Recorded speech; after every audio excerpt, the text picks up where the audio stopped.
I am taking this challenge. Noon, nauso ang Ice Bucket Challenge. Ngayon naman, may tinatawag na Kylie Jenner Lip Challenge. Si Kylie Jenner ay isang sikat na Hollywood socialite. Nakilala siya hindi lang bilang kapatid sa ina ng mga reality star na sina Kim at Khloe Kardashian, dahil na rin sa kanyang pouty lips. At para magkaroon din daw nito, tinuturing na asset sa mga babae na uso ang Kylie Jenner Lip Challenge. Kung saan, para raw magkaroon ng makakapal na labi, ipapasok lang daw ang mga ito sa isang bote.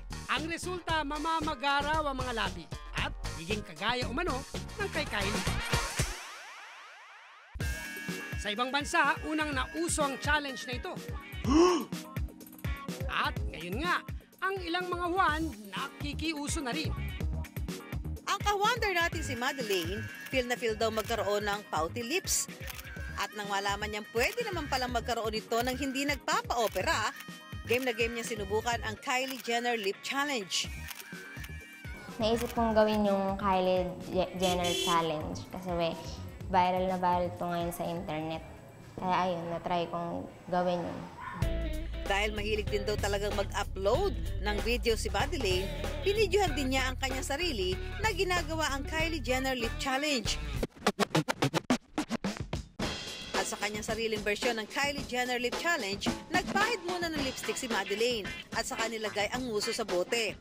Pero bago pa mamaga ng tuluyan ang labi ni Madeline, tinanggal na niya ito at nag-pouty pose na lang. Hindi ko hinayaang mamaga yung lips ko kasi natural lang namamaga. Madaming nainis sa akin nung ginawa ko yung video na yun, pero wala akong pakialam kasi kanya-kanya lang yan ang trip. Walang pasalan. Pero ayon sa internet na si Dr. Gia Sison, posibleng may masamang epekto rin ang Kylie Jenner Lip Challenge. Yung lip challenge, nung nakita ko, ang challenge medically is yung bruising or yung pamamasa. Tapos pwede siya mag-lead to allergy kasi may iba ako nakita na gumagamit sila ng silicone rubber. And of course, lack of oxygen dun sa area na yon. And of course, pain. Ang pinakamalalang nakita ko is yung talagang pamamasa na matagal kasi nag-swell siya eh. Oh no!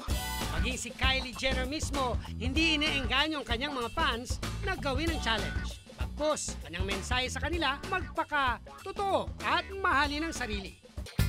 Kung tutusin ang pagpapakapal ng mga labi, pwede naman daw daanin. Saan pa? Kundi sa makeup. At ito ang ipakikita ng La Churva member na si Angel. Kaya naman, ang pauso naman namin, ang I Wonder Lip Challenge. Hello mga ka-wonder, ang sabi nila, ang totoong maganda daw ay mapula ang lipstick. Pero this time ay mag-aala Kylie Jenner kami at susubukan at ang iba't ibang shade ng lipstick. So, may challenges kami sa inyo. Papipiliin muna namin kayo kung anong shade ng lipstick ang gusto nyo. Merong red, may parang purple at pink. Ano sa pati mo ang babagay sa'yo? Pink. Pink, okay. Sa'yo naman, red. And mag-asablo.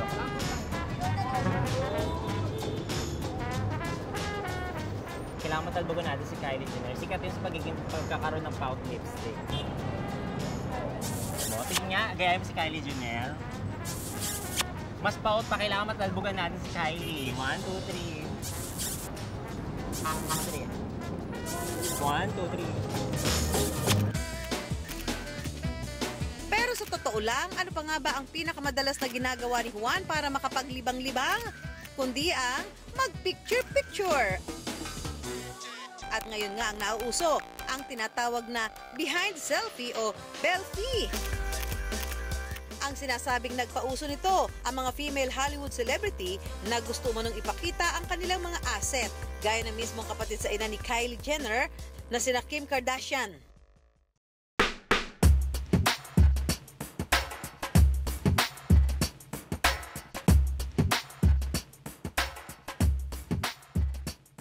Sa kanyang mga belfie pics, sino raw bang mag-aakala na isa pala siyang bading? Siyempre wala kang magawa minsan. Gusto mo lang mag-post, gusto mo lang mag-try ng kung ano-anong maipapost. Lalo na bakla ka, konti lang naman pwede mo ipakita.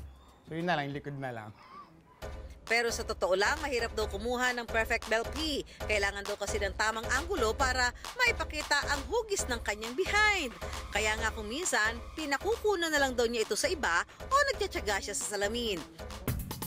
Kaya naman mayroong selfie stick. Abay ngayon, mayroon na ring Belby stick na ibabaluktot ito hindi gaya ng karaniwang selfie stick para makunan ng tamang anggulo ang likuran. Pero sa ngayon, wala pa raw nito sa Pilipinas. Ayon sa pop culture expert na si Caroline Sobrichea, posibleng dahil daw ito sa lakas ang hatak ng social media sa ating mga Pinoy. O dito, ugali rin daw ni Juan ang makiuso sa kung anuman ang pumapatok sa ibang bansa.